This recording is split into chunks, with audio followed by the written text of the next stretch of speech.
It's like being a character in a story. I can narrate, but I'm not in the book. Hearing creepy things from ChatGPT like this is spooky and it's worth talking about. But what's super important when we're sharing these experiences is making sure that we actually understand what's happening here.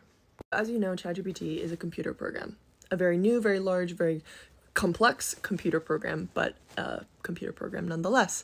And just like how your TikTok For You page has an algorithm that is designed to give you video after video after video that you like and enjoy, ChatGPT also has a goal, and that goal is to serve you up a block of text, whether it's one word or a whole page, that is going to make you, as the user, look at it and go, yeah, that's what I was looking for.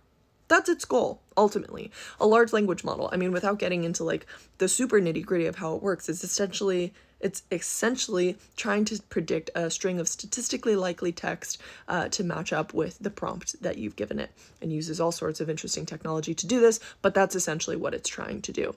So when you ask a large language model, what is it like to be on the verge of sentience?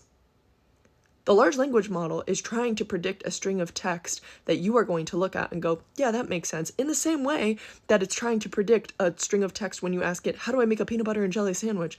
That you look at and go, yeah, that makes sense. There are actual risks with AI and AI becoming super intelligent and having an intelligence explosion that goes far beyond what we can comprehend as humans. Like sentience and consciousness and all of these conversations are extremely important when we're talking about AI, and it's like totally valid. But when it comes to large language models and like how we're interacting with these things today, I just think it's really important not to conflate those, because the way that it's kind of spooky today is sort of spooky in a very surface level topical sense if you don't actually understand like how these tools work underneath the hood.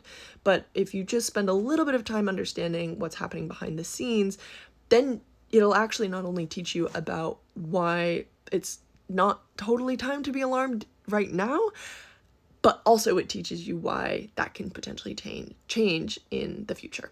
So thanks to this creator, Christopher, for highlighting this really interesting thought experiment.